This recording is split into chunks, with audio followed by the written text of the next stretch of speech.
എല്ലാവർക്കും കർത്താവായ യേശു ക്രിസ്തുവിൻ്റെ നാമത്തിൽ സ്നേഹവന്ദനം. എൻ്റെ പേര് ഐസക് മത്തായി. സദൃശ്യവാക്യങ്ങൾ 19 അധ്യായത്തിൻ്റെ 18 വാക്യം. പ്രത്യാശയുള്ളിടത്തോളം നിന്റെ മകനെ ശിക്ഷിക്കുക, എങ്കിലും കൊല്ലുവാൻ തക്കവണ്ണം ഭാവിക്കരുത്.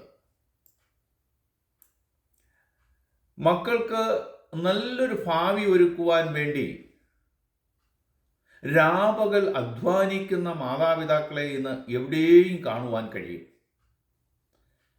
തങ്ങളുടെ ലക്ഷ്യത്തിലേക്ക് മക്കളെ നയിക്കുവാനായി ബാല്യം മുതൽ പഠനത്തോടൊപ്പം തന്നെ അവരുടെ മറ്റു കഴിവുകളെ പരിപോഷിപ്പിക്കുന്ന അനേകം മാതാപിതാക്കളെ നമുക്ക് കാണുവാൻ കഴിയും.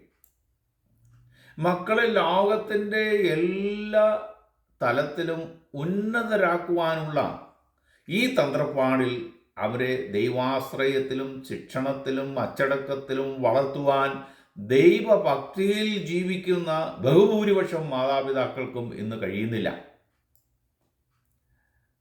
മക്കളെ ലോകത്തിൻ്റെ ജ്ഞാനം കൊണ്ട് നിറച്ച് ഉന്നതരാക്കാൻ ശ്രമിക്കുന്ന മാതാപിതാക്കൾക്ക് ഉള്ള ഒരു മുന്നറിയിപ്പാണ് സദൃശ്യവാക്യം 1 അധ്യായത്തിൻ്റെ 7 വാക്യം. യഹോവഭക്തി ജ്ഞാനത്തിൻ്റെ ആരംഭമാകുന്നു എന്ന പ്രബോധനം. മക്കളെ ബാല്യം മുതൽ അമിത വാത്സല്യത്താൽ പൊതിഞ്ഞ് അവരുടെ തെറ്റുകൾക്ക് ശിക്ഷ നൽകുവാൻ വിസമ്മതിക്കുന്ന മാതാപിതാക്കളുടെ സംഖ്യ ഇന്ന് ദിനംതോറും വർദ്ധിച്ചു കൊണ്ടിരിക്കുന്നു. കുഞ്ഞുങ്ങളെ മാതാപിതാക്കൾ ശിക്ഷിക്കരുതെന്ന നിയമമുള്ള അമേരിക്കയെ പോലുള്ള രാജ്യങ്ങൾ ഇന്ന് ലോകത്ത് പെരുകിക്കൊണ്ടിരിക്കുകയാണ്.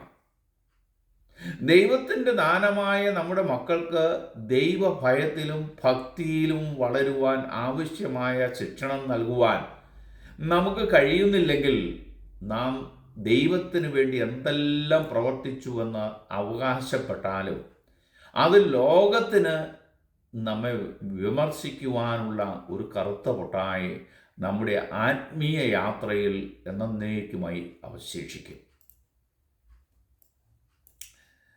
പുരോഹിതനായ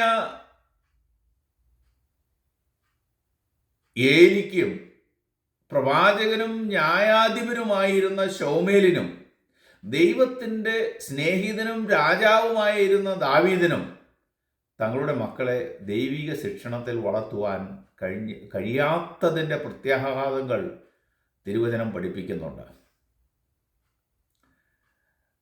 സദൃശ്യവാക്യം 13:1 പറയുന്നത്,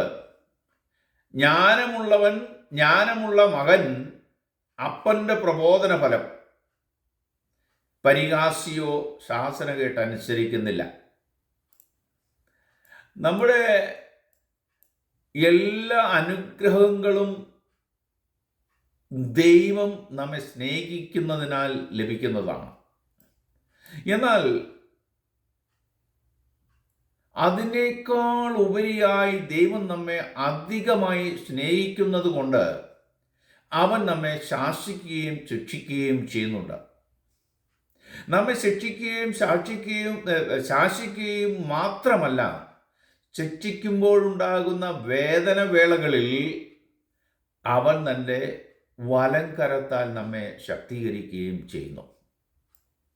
കർത്താവ് നമ്മെ ശാസിക്കുകയും ശിക്ഷിക്കുകയും ചെയ്യുന്നുവെങ്കിൽ അതിൽ നിന്ന് ഒരു കാര്യം നാം മനസ്സിലാക്കണം, അവൻ നമ്മിൽ പ്രിയപ്പെടുന്നുണ്ട്. എന്നെ കേൾക്കുന്ന ആരെങ്കിലും കഷ്ടതയിൽ കൂടെ കടന്നു പോകുന്നവരാണെങ്കിൽ പ്രത്യാശിക്കുക, ശിക്ഷയുടെ പാതയിലൂടെ കടന്നാണ് പോകുന്നതുവെങ്കിൽ ദൈവം നമ്മെ ശോധന ചെയ്യുന്നുണ്ട്. നമ്മെ ശോധന ചെയ്ത് നമ്മിലുള്ള അശുദ്ധി അവൻ പുറത്താക്കുന്നു. അതുകൊണ്ട് നാം ഉയരത്തിലുള്ളത് തന്നെ അന്വേഷിക്കുക. ദൈവത്തിന് നാം പ്രിയ മക്കളായതുകൊണ്ടാണ് ദൈവം നമ്മെ ശിക്ഷിക്കുകയും ശാസിക്കുകയും ശോധന ചെയ്യുകയും ചെയ്യുന്നത്. ഇത് മനസ്സിലാക്കി ശരിയായ ആത്മാവിൽ ഏറ്റെടുത്താൽ അനുകരമായിരിക്കും. അത് നമ്മെ നശിപ്പിക്കുന്നതിനല്ല, നമ്മെ പുതുക്കി പണിയുന്നതിനാണ്.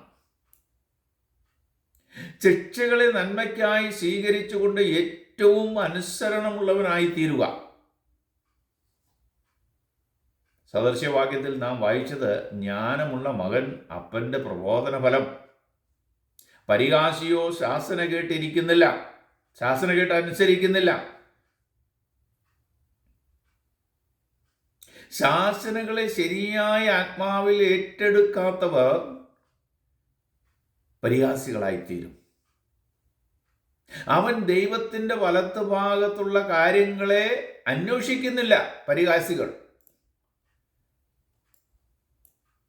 ചുരുക്കി പറഞ്ഞാൽ പരിഹാസികൾ പിന്മാറ്റക്കാരാണ്. നമ്മുടെ ഹൃദയത്തിൽ പിന്മാറ്റത്തിന് ഇടം കൊടുക്കുകയാണെങ്കിൽ, ശാസിക്കുകയും തിരുത്തുകയും ചെയ്യുമ്പോൾ നാം അസന്തുഷ്ടരായി മാറുന്നു. നമ്മെ ശാസിച്ച് ശിക്ഷിച്ച് തിരുത്തി ദൈവത്തിൻ്റെ ആലോചന നമ്മോട് ഇടപെട്ടുകൊണ്ടിരിക്കുമ്പോൾ അതിനെ ശരിയായ ആത്മാവിൽ നാം സ്വീകരിക്കുന്നില്ലെങ്കിൽ പരിഹാസത്തിൻ്റെയും പിന്മാറ്റത്തിൻ്റെയും ആത്മാവ് നമ്മളിൽ പ്രവർത്തിക്കുന്നുണ്ട്. അതായത് നമ്മുടെ മക്കളിലും. നമ്മുടെ ആത്മീയ ജീവിതത്തിൽ ദൈവം ഏതെല്ലാം ശാസനകളോ തിരുത്തലുകളോ തന്നാലും അത് നാം ശരിയായ ആത്മാവിൽ സ്വീകരിക്കുന്നവർക്ക് അനുഗ്രഹമുണ്ട്. ദൈവം നമ്മെ സ്നേഹിക്കുന്നത് കൊണ്ടാണ് അവൻ നമ്മെ ശാസിക്കുകയും ശിക്ഷിക്കുകയും ചെയ്യുന്നത്. ദൈവത്തിൻ്റെ വലതുഭാഗത്ത് നാം നിൽക്കുമ്പോൾ അവൻ തൻ്റെ നീതിയാൽ നമ്മെ താങ്ങുന്നു. എൻ്റെ നീതിയുള്ള വലങ്കരം കൊണ്ട് ഞാൻ നിന്നെ താങ്ങും. അതാണ് ദൈവവചനം പറയുന്നത്. ആകയാൽ നാം ദൈവത്തിൻ്റെ നീതിയെ അന്വേഷിക്കണം. നാം ദൈവത്തിൽ വിശ്വസിച്ച് അവനിൽ ആശ്രയിക്കുമ്പോൾ ദൈവത്തിൻ്റെ നീതി കണ്ടെത്തുവാൻ നമുക്ക് സാധിക്കും. എൻ്റെ നീതിമാൻ വിശ്വാസത്താൽ ജീവിക്കും. ദൈവത്തിൻ്റെ നീതിയെ പ്രമാണിക്കണമെങ്കിൽ നമ്മുടെ വിശ്വാസത്തെയും ആശ്രയത്തെയും ദൈവത്തിൽ തന്നെ നാം സമർപ്പിക്കണം. ദൈവത്തിൻ്റെ നീതിയുള്ള വലം കൈ കൊണ്ട് ദൈവം നമ്മെ താങ്ങി നിർത്തുന്നു. നാം പലപ്പോഴും സ്വയനീതിയുള്ളവരായി തീരാറുണ്ട്. നമ്മുടെ നീതി പ്രവൃത്തികളൊക്കെയും ദൈവത്തിൻ്റെ മുമ്പാകെ കറ പുരണ്ട തുണി പോലെയാണ്. ആകയാൽ നമ്മുടെ വിശ്വാസവും ആശ്രയവും ദൈവത്തിൽ മാത്രം അർപ്പിക്കുക. അങ്ങനെയെങ്കിൽ നീതിയുള്ള വലങ്കരം നമ്മെ താങ്ങി നടത്തും. ശത്രുക്കളെ പാദപീഠമാക്കുവോളം നീ എൻ്റെ വലത്ത് ഭാഗത്തിരിക്കുക എന്നാണ് പിതാവായ ദൈവം പുത്രനായ ക്രിസ്തുവിനോട് പറയുന്നത്. ദൈവത്തിൻ്റെ വലം കൈയിൽ നിന്ന് നമുക്ക് വിശ്രമ ജീവിതത്തെ വാഗ്ദത്തം ചെയ്യുന്നുണ്ട്. അതിനായി നാം തൻ്റെ വാഗ്ദത്തങ്ങളിൽ വിശ്വാസം അർപ്പിക്കുക. ദൈവത്തിൻ്റെ വാഗ്ദത്തങ്ങളെ വിശ്വസിക്കുന്നതിലൂടെ മാത്രമേ അവൻ്റെ മുമ്പാകെ സന്തോഷം കണ്ടെത്തുവാൻ നമുക്ക് കഴിയുകയുള്ളൂ. നമ്മുടെ ഹൃദയത്തിൽ അവിശ്വാസവും സംശയവും പ്രവർത്തിക്കുവാൻ ഇടം കൊടുത്താൽ നാം വിശ്രമവും സന്തോഷവും അറ്റവരായിത്തീരും. ഇസ്രായേൽ മക്കൾ ദൈവത്തിൻ്റെ വാഗ്ദത്തങ്ങളെ വിശ്വസിച്ചില്ല. അവിശ്വാസ നിമിത്തം അവർ വാഗ്ദത്ത ദേശത്ത് പ്രവേശിച്ചില്ല. യോശുവയും കാലേബും ഒഴികെ ബാക്കി പുരുഷന്മാർ എല്ലാവരും മരുഭൂമിയിൽ പെട്ടുപോയി. അവനിൽ വിശ്വസിച്ച് അവൻ്റെ വാഗ്ദത്തങ്ങളിൽ പൂർണ്ണമായി ആശ്രയിച്ചാൽ മാത്രമേ ഈ മരുഭൂമി യാത്രയിൽ മുന്നോട്ട് പോകുവാൻ കഴിയുകയുള്ളൂ.